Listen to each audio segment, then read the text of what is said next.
నమస్కారం. ప్రస్తుతం కర్ణాటక రాష్ట్రంలో ఒక వివాదం నడుస్తుంది.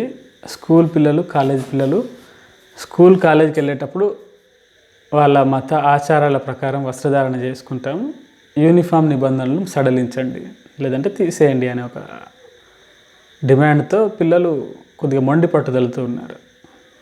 రెండు వర్గాల పిల్లలు, ఇటు భారతీయ ధర్మాన్ని ఆచరించే పిల్లలు కాషాయ కండువాలతో, ఇతర విదేశీ వస్త్రధారణతో అంటే విదేశీ సంస్కృతిని ఆచరించే పిల్లలు వాళ్ళ బుర్కా, హిజాబ్ దాంతో వచ్చారు.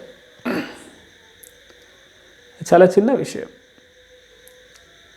దానిపైన దేశం మొత్తం చర్చించాల్సిన అవసరం లేదు. దానిపైన నేను మాట్లాడకూడదని అనుకున్నాను యాక్చువల్గా. కానీ దీనిపైన మన పెద్దలందరూ స్పందించారు. హైకోర్టు కూడా స్పందించింది. హైకోర్టు ఫుల్ బెంచ్ స్పందించింది.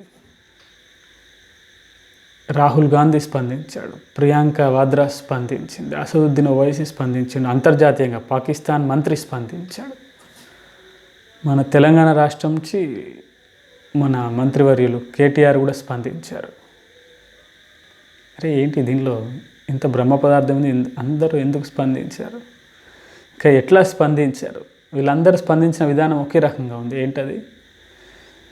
కేవలం యూనిఫామ్ లేదని, వస్త్రధారణ మేనేజ్మెంట్ చెప్పినట్టుగా లేదని చెప్పేసి ఆ పిల్లలకి సరస్వతి అనుగ్రహాన్ని, జ్ఞానాన్ని నిరాకరిస్తారా ప్రశ్న.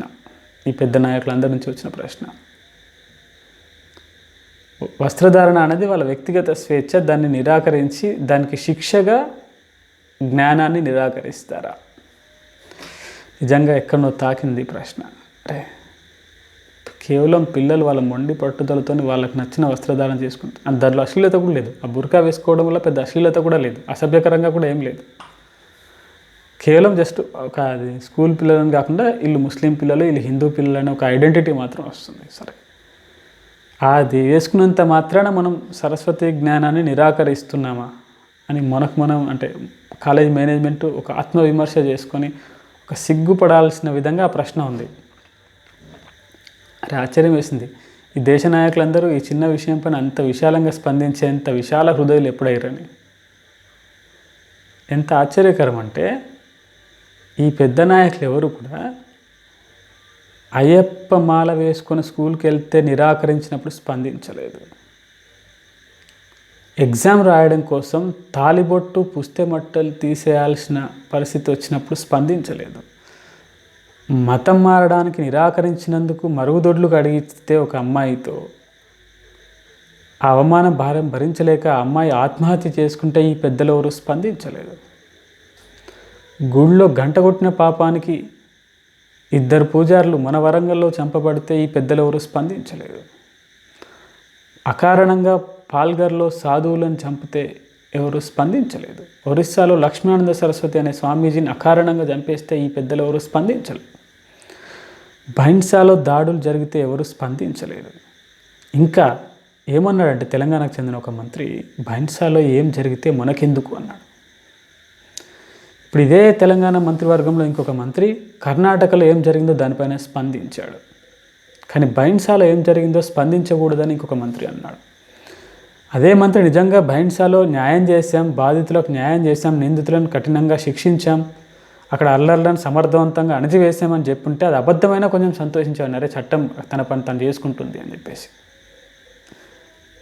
కనీసం మిగతా ప్లేస్లో వ్యక్తులకైనా సరైన సందేశం వెళ్ళి ఉండేది, అక్కడ చట్టం నిజంగానే పనిచేసింది, ఇక్కడ మనం పిచ్చి పిచ్చి పనులు చేస్తే చట్టం స్పందిస్తుందని. కానీ ఆ వ్యక్తి, ఆ మంత్రి అట్లా స్పందించలేదు. బైంసాలో ఏం జరిగితే మనకెందుకు, మన కడుపుకు వస్తుందా, మన పంటలు పండుతాయా దాంతో, దాని గురించి మనం ఎందుకు ఆలోచించాలి అన్నాడు.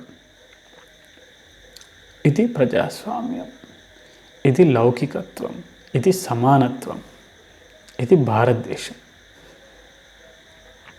ఇది వీళ్ళు స్పందించే విధానం. ఒక హిజాబ్, బుర్కా, వాట్ ఎవర్ ఇట్ ఈస్, అది వేసుకోవడానికి వాళ్ళకి స్వేచ్ఛ ఉండాలి. దాని తరపున లోక్సభ, రాజ్యసభ నుంచి అందరు పెద్దలు మాట్లాడాలి. కానీ భారతీయ మూలవాసులకు ఎంత పెద్ద కష్టం వచ్చినా, ఎంత పెద్ద నష్టం వచ్చినా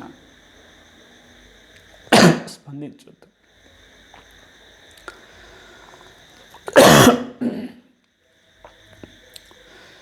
ఈ స్పందన ఇట్లాగే కొనసాగితే ఎవరికి నష్టం? భారతీయ మూల ధర్మానికి నష్టం జరుగుతుంది అనుకునేరు, భారతీయ మూల సంస్కృతి కష్టమవుతుంది అనుకునేరు. అది అసంభవం. అలెగ్జాండర్ ట్రై చేసిండు, ఔరంగజేబ్ ట్రై చేసిండు, టిప్పు సుల్తాన్ ట్రై చేసిండు, అక్బర్ ట్రై చేసిండు, బాబర్ ట్రై చేసిండు, నైజాం ట్రై చేసిండు. వాళ్ళు కాలగర్భంలో కలిసిపోయారు. ఇప్పుడు ఈ వ్యక్తులు భారతీయ మూల ధర్మానికి వ్యతిరేకంగా ప్రవర్తిస్తే వాళ్ళు కాలగర్భంలో కలిసిపోతారు.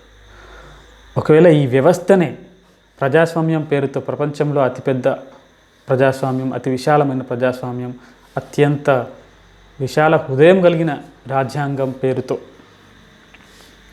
వాటిని అస్త్రాలుగా వాడుకొని, వాటిని కవచాలుగా కూడా వాడుకొని భారతీయ మూల ధర్మంపై పదే పదే దాడి చేస్తే గుర్తుపెట్టుకోండి, ఈ వ్యవస్థ ఔరంగజేబ్ కన్నా పెద్ద వ్యవస్థ కాదు. ఇప్పుడు దీన్ని అటాక్ చేసేవాళ్ళు మీకు విదేశాల నుంచి ఎన్ని డబ్బులైనా రావచ్చు కాక, మీడియా మొత్తం మీ కంట్రోల్లో ఉండొచ్చు కాక, ఇంకా మీకు ఎన్నెన్న ఆయుధాలు ఉండొచ్చు కాక, హిందువులను విభజించడం అనే ఒక ఆయుధం కూడా మీ దగ్గర ఉండవచ్చు కాక, భారతీయ మూలవాసులను కులాల పేరుతో విభజించగలము, మీరు బ్రిటిష్ వాళ్ళు చేశారు, మొఘళ్ళు చేశారు, మేము ఎందుకు చేయలేము, వీళ్ళని విభజించి పరిపాలించగలుగుతాం మీరు అనుకోవచ్చు కాక. గుర్తుపెట్టుకోండి, సత్యం శాశ్వతం, ధర్మం శాశ్వతం. ధర్మం అడ్డు వస్తే అలెగ్జాండర్ నుంచి ఆ గ్రీకు నాగరికత ఏది ఇప్పుడు ఎక్కడుంది, అక్కడి నుంచి ఇక్కడి వరకు ఎన్నో వెళ్ళిపోయాయి. ఇప్పుడు కూడా దానికి అడ్డు వచ్చిన ఏ వ్యవస్థ కూడా నిలిచి బ్రతికి బట్టగట్టే ప్రసక్తి లేదు.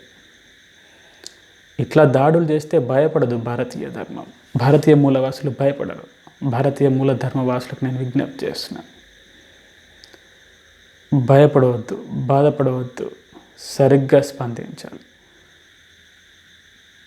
ఎట్టి పరిస్థితుల్లో నిరాశకు లోను కావద్దు. సంఖ్యాబలము, ఓటు బ్యాంకు రాజకీయాలు ఇవేవి పెద్దగా పనిచేయవు, సంకల్పమే పనిచేస్తాయి. ఎట్టి పరిస్థితుల్లో చేస్తాయి. మహానుభావుల, మహా ఋషులు, మహా చక్రవర్తులు, మహారాజుల వారసత్వం మనం. సంకల్ప బలంలో కానీ, ధర్మంలో కానీ, సత్యంలో కానీ. ఎట్టి పరిస్థితుల్లో ఈ మరుగుజ్జు రాజకీయ నాయకుల వికృత క్రీడలకు భయపడే ప్రసక్తి లేదు. ఈ దాడులను ఎదుర్కొని తీరుతాం, ఖచ్చితంగా తీరుతాం. కానీ ఈ వ్యవస్థను పదే పదే అడ్డు పెట్టుకుంటే వ్యవస్థ కూడా నష్టపోతుంది.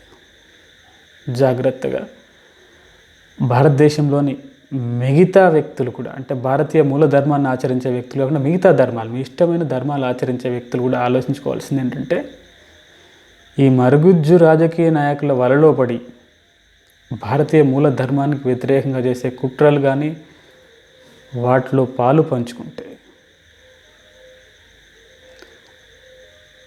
అందరం నష్టపోతాం. వ్యక్తులుగా అందరం నష్టపోతాం, కానీ ధర్మం మాత్రం శాశ్వతంగా ఉంటుంది, ఖచ్చితంగా ఉంటుంది.